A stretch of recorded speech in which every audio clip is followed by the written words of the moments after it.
Billin, Uptown Murf. Top Billin.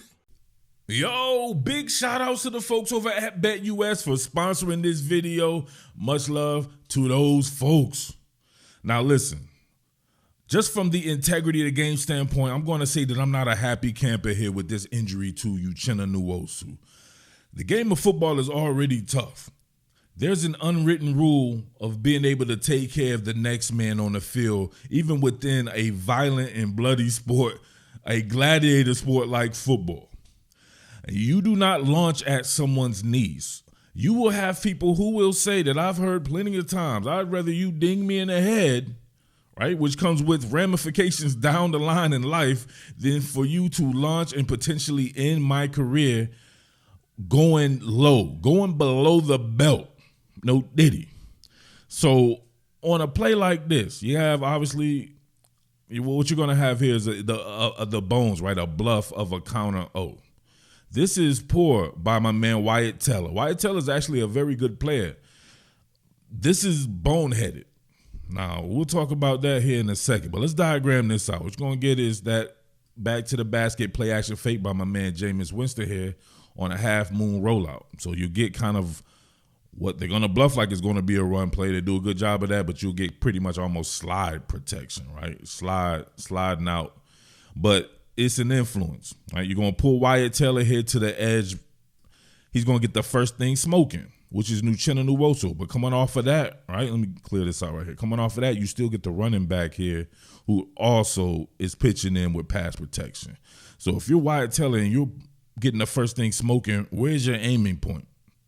It's always above the waist, man. The fuck is this? This is the dumbest shit I ever seen in my life. This is a completely dirty play.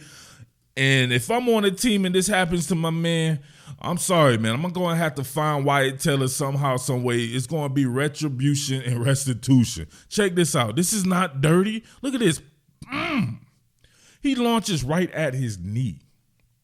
Look at this. There is no excuse for this. Stay on your damn feet unless you're tackling, right? And you're going for the waist. If you're just launching like at a hit angle and you land, look, he's landing right on his knee. Right on his knee, and his foot is planted in the ground. I don't know exactly what happened. Like, they're not saying, at least if right now as a publisher, at least I can't find anything.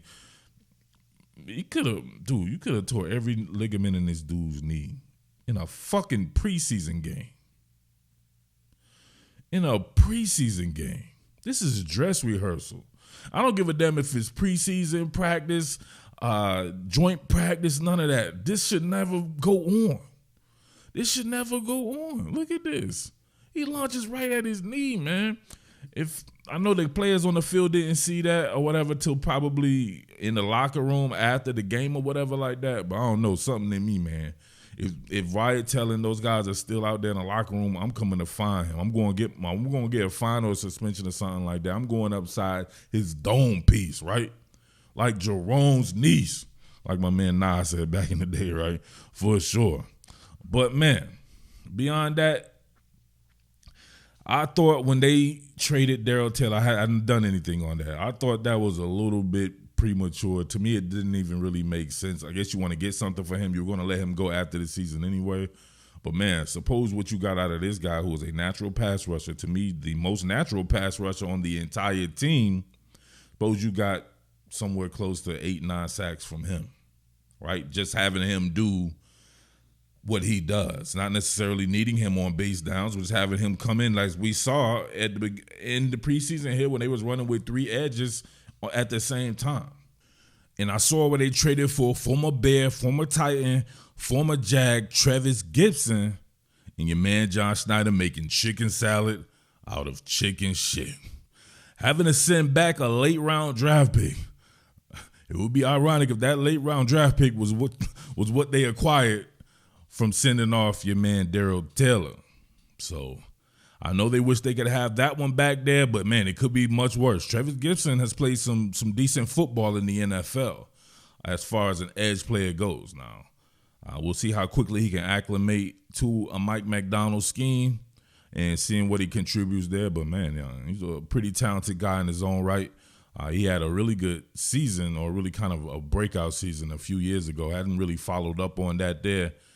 And this could be his chance, right? You know he's got to be extremely motivated. He's starting to get passed around from team to team like one of them Kardashian sisters, right? Like one of them Hiltons. So he's going to be extremely motivated. In the interim, of course, it opens up things for Boye Mafe, who I believe may be the most, him and Unchenna and Nwosu probably each other's equal right about now, but the most complete edge players. Yeah, they can both get after the run very well, and they both can definitely get after the passer. So Boye Mafe becomes that 1A to me. Now you elevate a guy like Derek Carr, who was coming on a little bit in the preseason. We shall see what that means against actual good competition in the regular season, see how much he's progressed there. But you would think that he would take a pretty significant leap, or just a leap in general. But one guy that you have to concentrate on, that we did something on here up at top Billin, was my man Dre'Mont Jones, and him practicing being a stand-up edge player, an outside linebacker. Remember that? I'm going to re-drop that here for people who didn't see that. That's a guy who, as an edge player, I think would vault to the top of the list, right? Maybe not his best work playing at a 3 technique or a 5, but standing on his feet, the guy's money, in my opinion. He can absolutely get after it. He fits a Mike McDonald scheme too, so we'll do that there. Yo, speaking of being money, make sure you get on over to BetUS, baby, and get in on all the action. You know how they do it at BetUS, man, getting those 24/7 customer service support reps, getting that 24-hour payout. But, man, this joint is fun, man. I like all these prop bets and stuff right here. Man, let's go ahead and do one live right here. So alternate season wins feature. What do I want to get into today? Special features, making it to the playoffs. What about Seattle making it to the playoffs, or NFL regular season wins futures? Let's do that right there. Let's mess with that right there. The Seattle Seahawks. Let me see. Display selected. Getting this right off the cuff. Over 7.5 wins, minus 160. Under 7.5 wins. Man, what do you guys think about this one right here? Seattle has all the talent in the world. Has, to me, a top 5 roster on offense. Has the quarterback, right? No matter what people say, has a quarterback that I believe can. We already seen them get to the playoffs before, and they were right on the cusp before. It's going to be all about that defense. You would have to think that defense, at the very least, could just be middle of the road, and that does wonders for the Seattle Seahawks. Man. What do you think about that? What would you guys do with that, man? I don't know. Let's go to place my bets on this joint right here. And in fact, let's go over. Right? I want to go over 7.5 wins. I want to risk. Let's just keep doing the $100 bets, Jones, right? I'm just going to do a bunch of these, right? We'll put $100 on this one right here. You win $62.50. I like that, man. Let's go ahead and place that bet right there. Your boy done locked it in, man. Let's go ahead and confirm that bad boy. Shout outs to BetUS, man. We getting it big over here. Let me know what you think about that. Over 7.5 wins. Are you taking that bet? But don't forget, you're going to get a 125% match bonus up to $2,000 on your first 3 deposits with 10% gambler's insurance. Just follow the link in the description and the pinned comment, and it's on. BetUS, where the game begins. Some of his more natural positions as well. This year, seeing that Dre'Mont Jones, right? A guy, if you go back when I did that film study, I showed some plays to where he was a stand-up edge, right? Playing outside linebacker. As a matter of fact, I might have to go back through a couple of those plays when he was in Denver to show you how this guy moves out in space.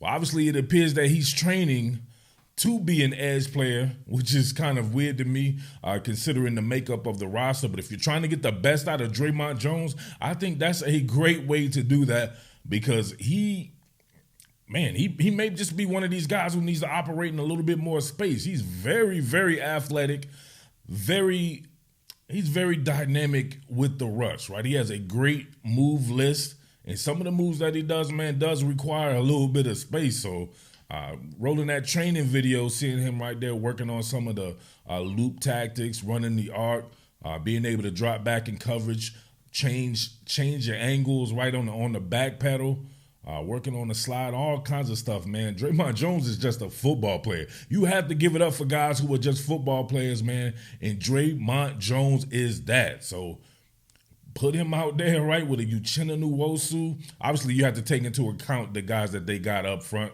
Jaron Reed maybe moving back to more of his natural position of a 3 technique.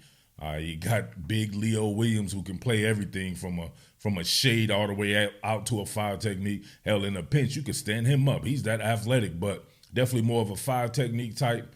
You brought in guys like a Hankins who can play on the nose and base downs and all that. So just really filling out that front, right? Cam Young as well, filling out that front, having guys disperse to their more natural positions. It should be very, very good for the Seattle Seahawks there. So edge is already thick. Boye Mafe, you got to talk about. That guy is the man. Unchenna Nwosu, we already know is the man. Darrel Taylor has shown himself, at least in pass rush situations, to be very, very adequate with his rush. You got guys like Derek Hall. I saw where they're actually playing Tyrese Knight on the edge as well. So maybe the edge fetish of the fans has rubbed off onto the organization as well. So we should see how that plays out, man. But I'm intrigued by Dre'Mont Jones. Let's check out a little bit of his work here. Anybody remember when I broke down this play when Dre'Mont Jones signed with the Seattle Seahawks? And I was talking about him obviously being right here at edge. You can see in this odd front alignment here, he's clearly out in space, right? They'll run somebody else off the edge of him as well on some fabricated pressure, but that's an off-ball linebacker. So as far as the line of scrimmage goes, he's clearly here in space, and watch how he moves. Check this out. Squeezes down, covers the flat, back pedals out, then attacks, and bang! Hit Zach Wilson bitch ass. He hit Zach Wilson bitch ass on the hip, right? Caused the hip contusion, made him fumble. Check this out right here. Look at this man out in space. Zach Wilson, a decent athlete there, right? Had nothing to offer, tried to spin out of it. Bang! Right on his hip there. That was it. Shit, shockwaves all throughout his lower lumbar and shit. And look at his dumb ass right here. Man slings the rock, fumbles it. Another one of those follies and shit like that. But straight up, just look at him move out in space here. This is your proposed 3 technique, right? What I said, man, it's that versatility that he offers. Sometimes, man, you just have to be able to narrow it down and see what a guy does best. And I just happen to think that he might be a better edge player than an interior player, especially if we're talking about getting after the quarter. During the season, it was constant consternation from the fan base. People coming to the channel talking about Dre'Mont Jones being a bust and all this and that. So I wasn't trying to subscribe to that theory there. You can see there was something innate wrong about the defense, period, right? With everyone, in my opinion, there. Dre'Mont Jones, though, trying to fit into a new setting and adjust to playing in the new defense there, right? It carried mixed results for me. He showed flashes of brilliance, but more oftentimes than not, I can kind of see what the fans were talking about. But Dre'Mont Jones is extremely talented. A lot of that goes from if the fans don't know who you are in the first place, they're not going to be sold on you, right? I watched Dre'Mont Jones most of his time in Ohio State and all that, and of course seeing him in Denver and all that, man, the guy's a really good player. We see him here at a 2-eye. Now watch this, right? Blue collar sack, spin on him, and then get at it. Look at that right there. Come on, man. This is fighting through traffic as well, right? Sizing him up, immediately takes ownership and possession of that man's pads, right? I own your pads, boy, right? Gets out of that, right? Increases the space there, and then gives him half a man and spins out of that right there. And then has to fight through a little bit more traffic. So that's definitely a blue-collar sack. That man continuing to work like that. Sam Howell looked like he had nowhere to go, but in the grasp of another man. That was a good rep. Look at this. Your man out at a 9 technique playing that edge. You get an edge exchange with Jaron Reed getting upfield, him coming around here on the loop. And watch this. Look at his explosiveness. Sticks that foot in the ground, parts ways, and then gets up. Oh, my God. Look at the closing on that one on Ryan Tannehill right there. Tannehill. Ouch. Look at this. Once he saw it, oh, man. Look at Tannehill right there. Brace for it right there. Bang. Get back on that right quick. Oh, man. Look at the carnage. Oh, my God. That is hard right there. But like I said before, your man playing out in space, them exchanging the edge with him being out in space, just shows you how much ground they think that he could cover. So definitely would love to be a fly on the wall in some of those film sessions with the new staff as far as evaluating these guys and them coming to the conclusion that Dre'Mont Jones may be better off at edge, right? I would have to think that he would moonlight between the interiors as well, though. This was definitely my favorite rep from Dre'Mont Jones during the season here. Now, technically he's outside the shoulder of the tackle here, so at a 6 technique, but he's going against the guard, so they're going to squeeze down there. Obviously, he has an edge player in Boye Mafe right next to him there, but he's still playing him in space on a motorcycle stand. So he's in that 2-point stance here, and this was cold. Look at this. Oh! Dog walked him, right? On like a yo-yo trick, walking the dog. Look at the strength there. Coming out, you can imagine this, right? Like I saw before, him coming off the edge right here with this type of strength and body control, 6'3", 280 pounds. Look at that. It wasn't even a low man wins thing here, even though he did get lower than the lowest. But you can just see the leg drive. Look at this right here. Driving Miss Daisy, baby. Oh, and then discards him, right? Bang, fertilizes him. Come on, man. That's prison loving. You got to call out prison loving when you see it, man. What are we doing? I'm getting to your bunkie. Look at this. Get out the way. And little Joe Burrow's like, no, no. And he automatically turns his back and gives it up. Prison loving. Bang, fertilizes him. But come on, man. Look at the leg drive right here, right? What I say? Put him on roller skates while he's on ice, right? Rollerblading on ice. Damn. What a rep, man. If you can get more of this out of Dre'Mont Jones with the type of players that you've added in the offseason there and with the secondary and improved secondary, oh, man, it's going to be nasty for the Seattle Seahawks, folks. Now look at him, right? At a 2-eye shade, however you want to classify that. That quickness on the inside, oh, man, look at that. Definitely gave old boy right there some of that vertigo. Look at that. Instant gratification right there. Jesus, man, look at that. Immediately knew what he was going to do. What I tell you about his move list, right? His move set list is nasty. He understands and has a plan. Getting vertical upfield, getting against the run as well. Fitting that run. Look at, oh, my man was unable to reach right there. Look at that. Running these zone schemes. Unable to reach. And then look at that, man, meets the running back in the backfield. Superior quickness is what you have with Dre'Mont Jones. That first step is nasty. This time on the edge exchange with Unchenna Nwosu, you see him here, man. He spins and then spins back inside. He takes that type of path to victory, and I love it. This is definitely a blue-collar sack on the spin out right there. Spins back in and gets Jared Goff. Check it out, right? Smooth exchange of an edge as well, right? He makes them both bite there, spins off, right, into the edge, becomes the edge player there, and then reads the situation itself, knowing that Goff is probably going to push up in the pocket, spins back to the inside, and he gets it there. Full circle back here. He's definitely at a 9 technique, so playing in a ton of space, and watch him come off the edge here. Oh, closes. Bang! Look at that right there, right? Brock Purdy fall like that, right? Like he was punch drunk.